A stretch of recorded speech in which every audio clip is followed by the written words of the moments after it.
journal, dans le cadre du renforcement des capacités opérationnelles des troupes navales africaines, l'armée de mer guinéenne et la préfecture maritime sont à l'école de l'US Navy. Il s'agit de l'exercice Obagame Express. C'est un procès très attendu par ses nombreuses victimes. Ce matin, les femmes portant de fausses grossesses, victimes de Nafanta, étaient au tribunal de Mafanko. Le jugement devant se terminer ce matin a été reporté au lundi prochain. 26 mars 1984 à 26 mars 2018, il y a 34 ans que le président Ahmed Sékou Touré nous quittait. Une cérémonie de lecture du Saint-Coran a été organisée à sa mémoire. Mesdames et messieurs, bonsoir. À tout le plaisir est pour moi de vous informer sur les actualités du moment. Douleur et consternation dans le tronc. Ibrahima Khalil Konaté, opérateur économique et frère de l'honorable Nantou Chérif Konaté n'est plus. Il est décédé le mercredi dernier des suites de maladie à Paris. Le chef de l'État, professeur Alpha Condé, pour compatir à la douleur de la famille, s'est recueilli devant la dépouille du défunt à la morgue de Yansdine. L'enterrement aura lieu demain mardi à Kankan, où il reposera à jamais. Sanassi Keita. À 80 ans, Ibrahima Khalil Konaté tire sa révérence. C'était ce mercredi 21 mars 2018 à Paris, des suites de maladie. À l'hôpital Ignace Dine, pour la levée du corps, le président de la République arrive pour rendre à feu Ibrahima Khalil Konaté un dernier hommage. Parents, collaborateurs, amis et proches de l'illustre disparu étaient là également.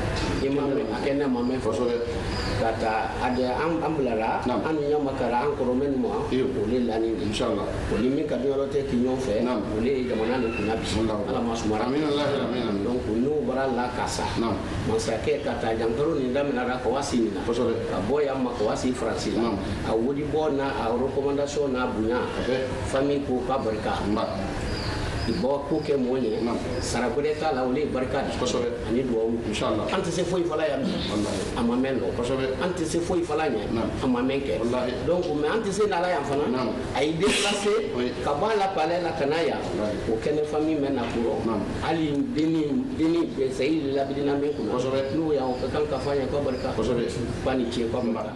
Ibrahima Khalil Konaté, grand frère de Hadja Nantou Chérif, coordinatrice du RPG Arc-en-Ciel, laisse derrière lui une veuve et 5 enfants. Il sera inhumé ce mardi à Kankan après la prière de 14 heures. Que son âme repose en paix. Amin. Le président de la République a reçu en audience les responsables des partis politiques alliés au RPG Arc-en-Ciel pour mener des discussions sur la situation sociopolitique de la Guinée. Plusieurs propositions ont été faites à cet effet. Il s'agit notamment de la lutte contre la corruption et l'impunité. Suivez la déclaration du docteur Mbemba Traoré, au porte-parole des partis alliés au RPG Arc-en-Ciel. Excellences, Monsieur le Président de la République, chef de l'État, c'est toujours avec un honneur et plaisir que la COPAM, coordination des partis alliés de la mouvance, répond à votre appel. Excellences, Monsieur le Président, la COPAM vous réitère son adhésion aux différents politiques et programmes que vous avez entrepris depuis que vous êtes à la tête de l'État guinéen. Nous mettons à profit cette occasion pour vous remercier des innombrables efforts que vous avez faits pour toute l'Afrique et singulièrement pour notre pays et que vous continuez d'ailleurs de faire tant sur le plan économique, social, politique et diplomatique. En outre, Excellence, Monsieur le Président de la République, la coordination suggère que vous preniez en compte quelques préoccupations de nos braves populations par rapport au contrôle des deniers publics, de l'impunité qui scie le monde politique et les affaires économiques. Nous pensons que les priorités d'un futur gouvernement seraient la sécurité, la lutte contre la corruption et les grands investissements publics. La COPAM vous réitère son entière disponibilité à vous accompagner dans la mise en œuvre de votre vision. La COPAM vous remercie par ailleurs des grands apports matériels et financiers malgré votre agenda chargé du 8 mars passé que vous avez fait lors du décès de la regrettée mère de notre coordinateur général El Hadj Bouna Keïta, Radia Fanta Camara. Que la terre lui soit légère. Je vous remercie. Toujours dans l'actualité de chez nous, le médiateur de la République entame une série de rencontres avec les partis politiques et les institutions républicaines. Ce lundi, Mohamed Saïd Fofana a échangé avec le chef de file de l'opposition et le président de la CENI sur la résolution de la crise sociopolitique en Guinée. Aboubakar Junior Camara, compte rendu. Ce lundi, El Hadj Mohamed Saïd Fofana et sa suite étaient l'hôte des responsables de l'Union des forces démocratiques de Guinée, IFDG, et la Commission électorale nationale indépendante. Au quartier général de l'UFDG, le médiateur a expliqué les prérogatives de son institution. Pour lui, le service du médiateur de la République est pour tous les citoyens. Il souhaiterait que le service soit saisi pour les contentieux susceptibles de menacer la quiétude sociale. Nous sommes venus de rencontrer lui et les formations qui sont dans sa coalition pour leur expliquer d'abord qu'est-ce que c'est que la médiation nationale, quel rôle nous pourrions jouer actuellement, demain et à l'avenir.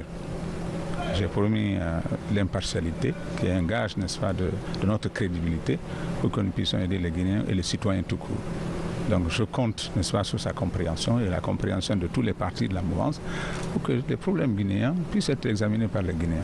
Et en faisant en sorte que la médiation ne soit plus l'affaire des cadres qui sont assis dans entre les 4 murs, mais que ce soit l'affaire de tout le monde, de tous les citoyens, que chacun puisse avoir le temps, la possibilité de recourir au service de cette institution qui est très importante dans la République pour que beaucoup de problèmes puissent être résolus à l'amiable au lieu d'être portés devant la justice ou, n'est-ce pas, dans la rue. Le chef de file de l'opposition s'est réjoui de la visite de son frère Mohamed Saïd Fofana. El Hadj Cellou Dalein Diallo a exprimé son souhait d'avoir un interlocuteur crédible avec qui discuter les problèmes qui parfois font l'objet de manifestations. J'ai rappelé à monsieur le médiateur et à ses compagnons que la paix se construit. Elle se construit par la justice et par le respect du droit et le respect du droit des autres.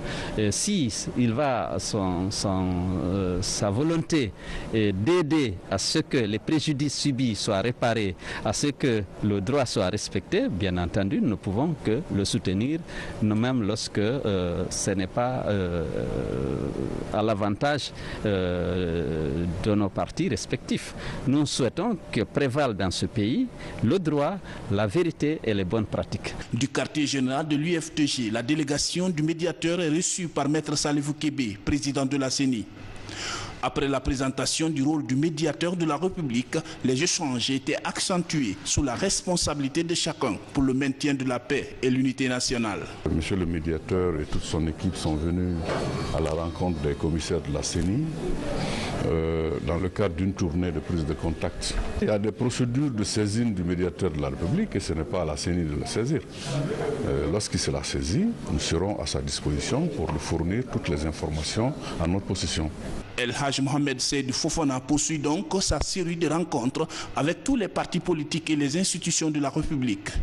Objectif, expliquer les modes de saisie du médiateur de la République pour résoudre les contentieux à l'amiable tout en garantissant un climat de paix, gage de développement économique et social.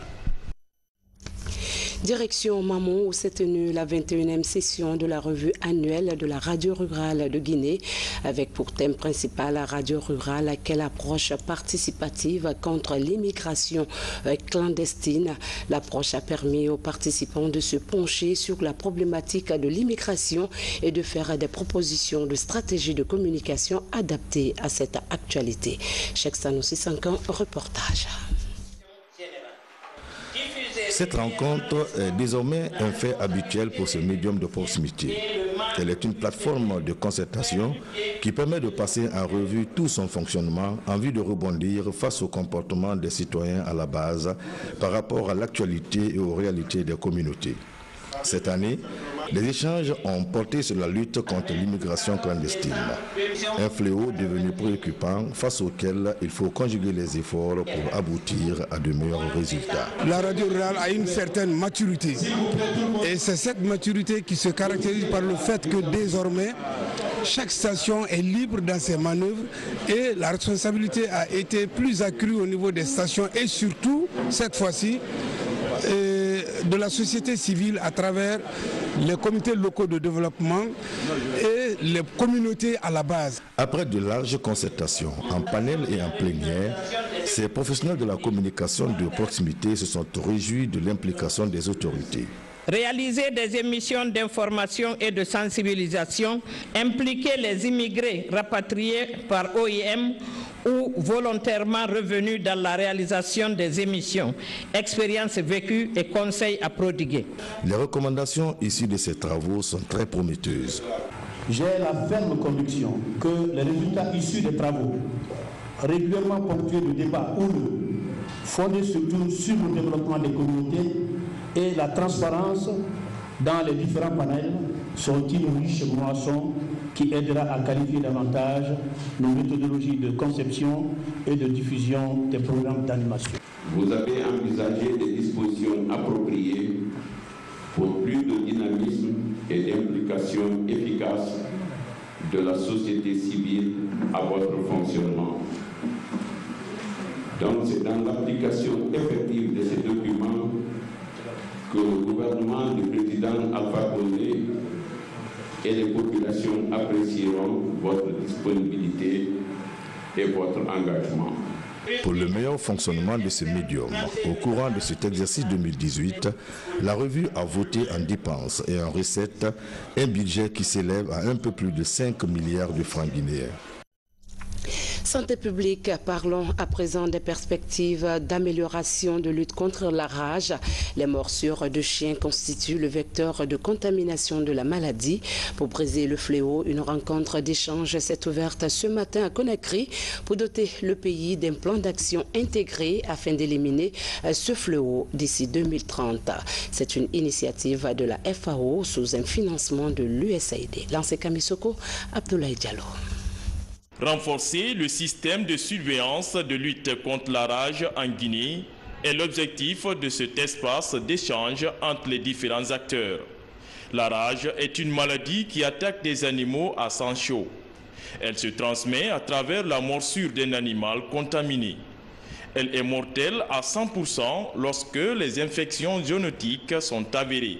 Cette présente rencontre proposera un plan d'action intégré au gouvernement guinéen en vue d'éradiquer ce fléau d'ici l'horizon 2030. Elle cause plus de 20 000 décès par an, notamment chez les jeunes, particulièrement en Afrique et en Asie. La FAO y a formé l'essentiel, en tout cas des vétérinaires privés sur le terrain, dans le cadre du suivi et de la prise en charge de la rage. Nous allons travailler avec la FAO, l'OIE, l'USAID, le Global Health Security Agenda, pour que la surveillance, la détection et la riposte à ces maladies transmissibles de l'animal à l'homme, et en particulier la rage, qui est la plus terrible, puisse être prévenue. Nous avons des moyens à travers la vaccination chez l'animal, mais aussi chez l'être humain. Déjà, sur le terrain, un laboratoire central d'analyse et de diagnostic est construit et équipé à Conakry. Et le programme prévoit de rénover et d'équiper 2 laboratoires régionaux d'analyse et de diagnostic de la rage à Kankan et à Labé. L'approche moderne de la santé, c'est de développer l'intersectorialité. Donc avec les investissements qui vont être faits au compte de l'élevage, eh bien, le ministère de la Santé va développer la contractualisation avec le ministère de l'élevage afin de mutualiser les efforts et faire en sorte que l'utilisation des ressources soit plus efficiente. Considéré comme problème de santé publique dans plus de 150 pays à travers le monde, la rage fait près de 2000 cas chaque année en Guinée, selon des études. Sécurité en haute mer, la préfecture maritime et l'armée de mer guinéenne sont en formation sur l'exercice Obagame Express, une technique enseignée par l'US Navy dans les pays du Golfe de Guinée. Elle a pour but d'améliorer l'expertise des marins dans plusieurs domaines d'utilisation des eaux du Golfe de Guinée. Adjudant-chef Sekou Kamano, correspondant de la presse militaire. Il est 5 heures du matin. Nous sommes à la brigade flottante de la Marine nationale. C'est le début d'une journée apparemment calme. Mais 1 heure plus tard, les préparatifs d'une mission d'envergure au large des côtes de Conakry. À bord du patrouilleur P328, les marins vont porter assistance à un navire en détresse. Une opération grandeur nature dans le cadre d'un exercice baptisé Obagame Express. Objectif, faire face aux menaces sur la sécurité maritime dans le golfe de Guinée. L'état-major nous a alertés, ils ont mis les moyens à notre disposition. J'ai choisi nos équipes et nous sommes partis à l'immédiat.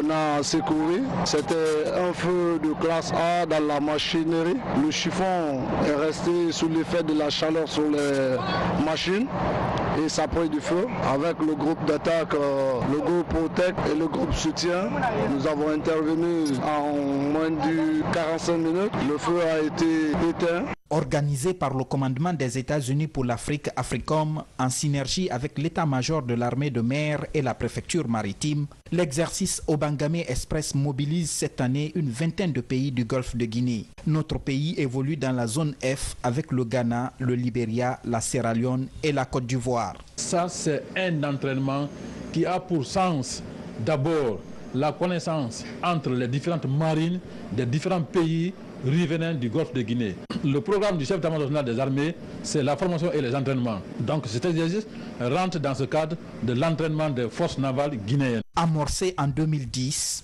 l'exercice multinational Obagame Express se déroule une fois l'année. La Guinée est à sa deuxième participation. D'autres manœuvres sont encore prévues les jours à venir au large de Conakry. Dans un autre registre, la ministre des Travaux publics est sur le terrain pour évaluer les chantiers initiés par le gouvernement. Oumou Kamara tient à la qualité des travaux afin de faciliter le mouvement des personnes et de leurs biens et aussi améliorer les voies de desserte agricole. La synthèse de l'étape de Sigiri avec Ansoumane Toumani Kamara. À Sigiri et au compte de ses activités périodiques d'évaluation des chantiers routiers, la ministre des Travaux publics s'est rendue sur 2 sites. Le premier chantier porte sur le reprofilage d'une route communautaire de 40 km. Avec la construction d'un pont de 30 mètres linéaires et d'une quarantaine de dallos, ce tronçon désenclave la contrée de Franwalia-Nabou, l'une des grandes zones agricoles de Sigiri. Nous avons commencé par le dégazement de la chaussée de Franwalia jusqu'à Nabou, mais le dégazement est fini et on s'est retourné maintenant sur le décapage. Au jour d'aujourd'hui, nous sommes sur le décapage et le nettoyage avec le bulle. Et bien après, le gradeur aussi va venir pour le nettoyage et faire la mise en forme de la chaussée bien avant l'arrivée de la citerne à eau. Il a déjà effectué deux piles et il est comme ça sur une culée. Donc on peut dire que c'est le nombre total de fruits, c'est 5. Donc nous sommes comme ça à 2 tiers. Donc on peut dire que c'est 40 à 45% d'évolution. Non loin, l'autre chantier lancé par le chef de l'État il y a moins de 3 mois. Sur le financement des sociétés minières et de l'État guinéen, cette route sera bitumée et va relier la ville de Sigiri à la localité aurifère de Kintia en passant par Coron où est installée la SAG. En ce moment, les entreprises contractuelles sont sur la phase d'installation technique et de la base vie. Ici, c'est Silabada. Pour le moment, nous sommes sur la construction des résidents, de logements des experts et le restaurant. Les toilettes sont déjà terminées. Les bureaux sont prévus devant la face ouest-est que vous voyez. Il y a une place qui est déjà réservée. Ce qui est déjà fait, nous sommes presque en finition des logements et le restaurant. Le carburant est déjà installé, les cuivres sont prêts pour recevoir en tout cas la quantité ouest-est qu'on aura besoin pour le... Après les travaux de la base de vie, on va attaquer directement la route. C'est comme ça. À cause de son taux élevé de trafic, la route Sigrinville-Kintia sera bitumée avec des structures renforcées. Le respect de ces normes consignées dans le cahier de charge préoccupe la ministre des Travaux publics. La route que nous voulons faire, nous voulons renforcer vraiment la structure. Elle sera en couche de base concassée et ça, la consommation de gravier est très importante. L'entreprise ne peut pas transporter ça de Sigri et de Conakry jusqu'ici. Il faut obligatoirement installer une centrale qui va produire des gravions de différentes dimensions. Donc c'est pourquoi je suis venu voir l'état d'avancement de ça aussi. C'est satisfaisant, mais je demanderai encore à l'entreprise de renforcer les capacités de travail pour que tout puisse démarrer avant la saison des pluies. Sur ces deux chantiers, la ministre des Travaux publics a aussi insisté sur le respect du délai contractuel. Si l'avancement des travaux de bitumage de la route Sigri-Kintia est satisfaisant, par contre, le reprofilage du tronçon Franwalia-Nabou accuse du retard à quelques mois seulement de la saison des pluies. Dans l'actualité également, Nafanta, la tradithérapeute des grossesses imaginaires. Il vous souviendra que c'est le nom de la tradithérapeute à la base de plusieurs fausses grossesses. Son dossier est au tribunal de Mafanko. Le jugement devrait se tenir ce matin, mais il a été reporté pour la semaine prochaine. On en sait un peu plus avec Mabintila Issouma. Ces femmes en colère sont les victimes de Nafanta. Tôt ce matin, elles ont pris d'assaut le tribunal de Mafanko pour assister au procès de leur vie. À l'annonce du rejet du jugement, elles se sentent désemparées.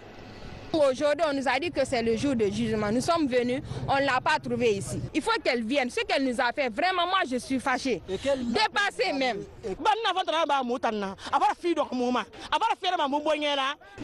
Nafanta nous a profondément blessés.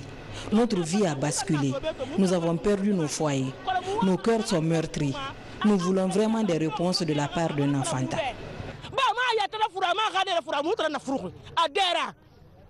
Le report du procès serait dû au mécontentement de la garde pénitentiaire, mais l'avocat des victimes rassure sur une nouvelle date.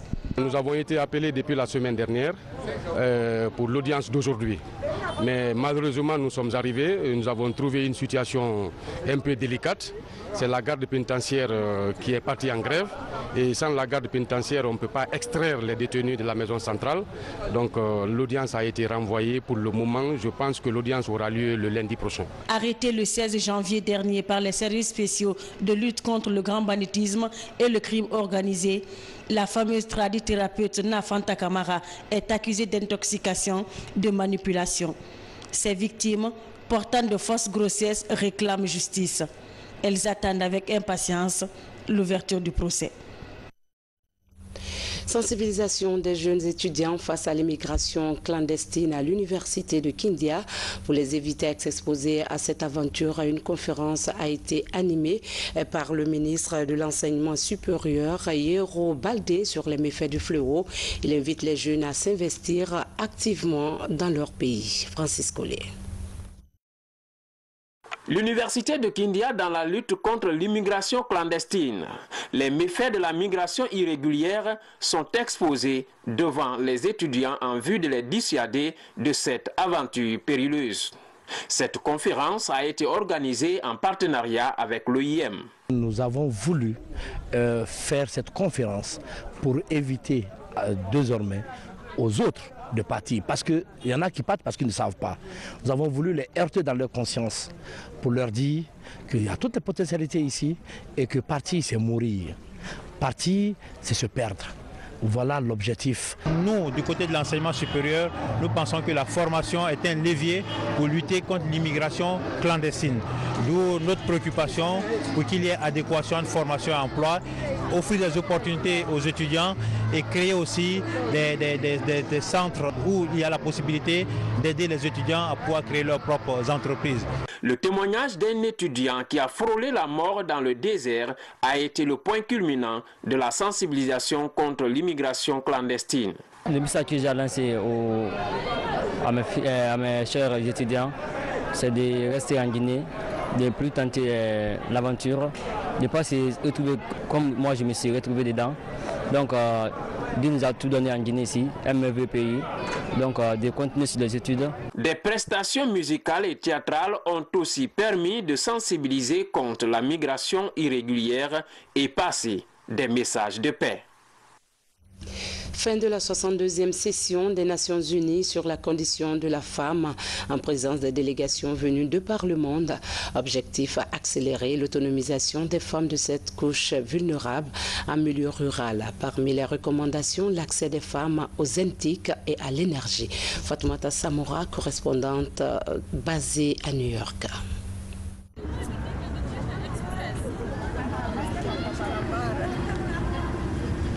La Commission achève sa 62e session par des conclusions concertées, une série de mesures et d'engagements qui devraient guider les actions de la communauté internationale en vue de parvenir à l'autonomisation des femmes et à l'égalité entre les sexes d'ici à 2030. La Commission sur la condition de la femme a été très heureuse, a été très contente, a été très satisfaite des travaux des délégations parce qu'elle a remercié toutes les délégations pour le labeur dont ils ont fait preuve pour sortir des résolutions aussi cohérentes, aussi concertées. Après 2 semaines d'échanges de bonnes pratiques et de discussions autour du thème « Problèmes à régler et possibilités à exploiter pour parvenir à l'égalité des sexes et à l'autonomisation des femmes et des filles en milieu rural », la centaine de délégations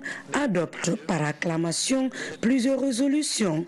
Elles sont relatives notamment à l'accès des femmes aux technologies de l'information et de la communication, à l'énergie et aux soins de santé. Les résolutions concernant le VIH, n'est-ce pas, qui affectent les filles et les femmes, surtout en milieu rural, et qui n'ont surtout pas accès aux soins. Ces questions intéressent particulièrement la Guinée. En plus de cela, l'accès des filles et femmes aux technologies de l'information, notamment en milieu rural. Le réseau œuvre dans un peu le domaine du maintien de la paix et de la sécurité, et toutes nos activités vont dans ce sens.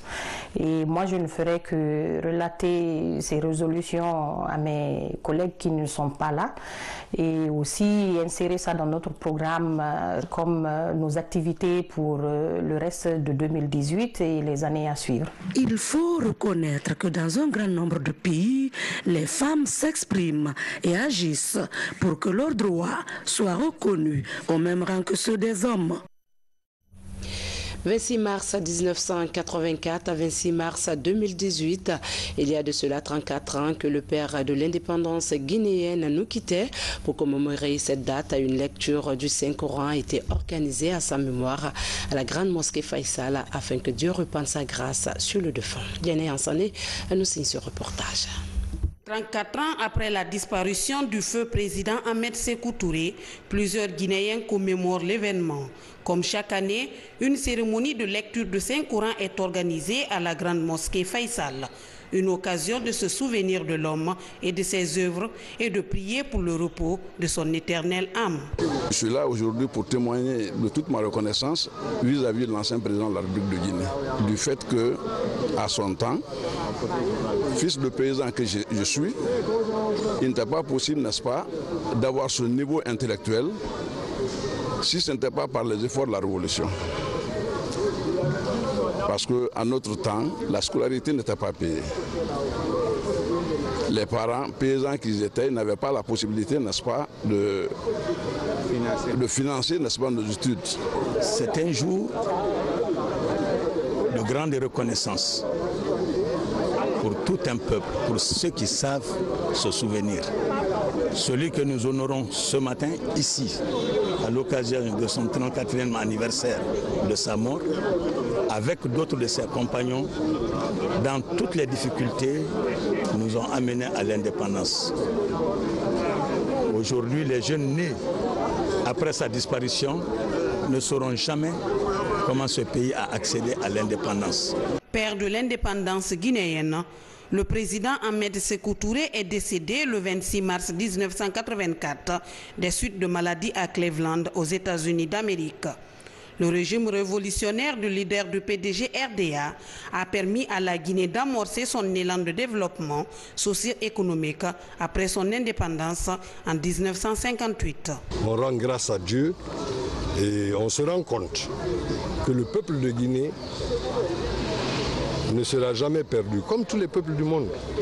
Il se retrouvera toujours et tirera toujours de son sein les valeurs les plus fondamentales à son épanouissement, par lui-même et pour lui-même.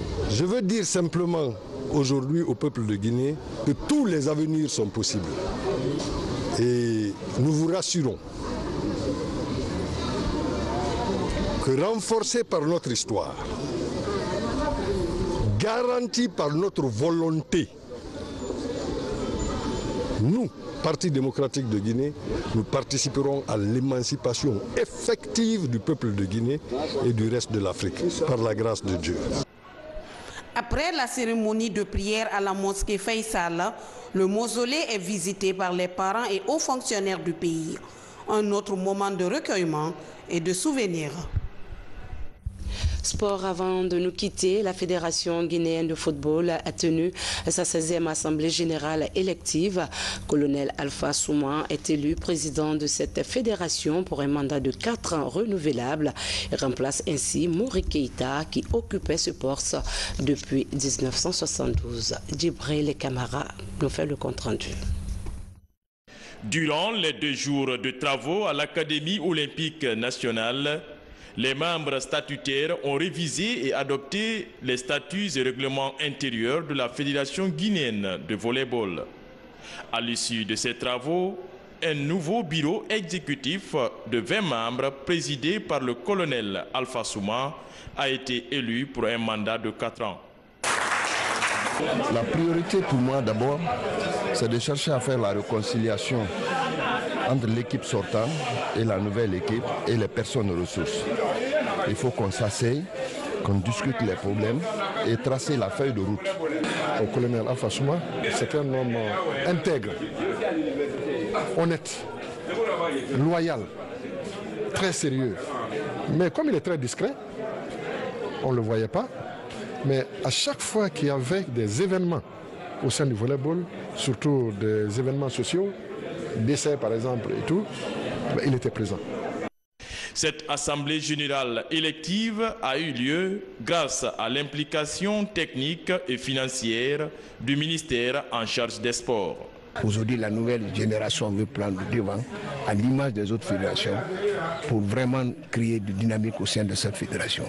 Donc moi, je suis tout à fait d'accord avec vous, mais au fur et à mesure qu'on avance, il y a la compréhension et on progresse. La fin de la crise à la Fédération guinéenne de volleyball intervient quelques mois avant le coup d'envoi des Jeux de la jeunesse à Alger, où la Guinée doit prendre part à cette compétition en juillet prochain.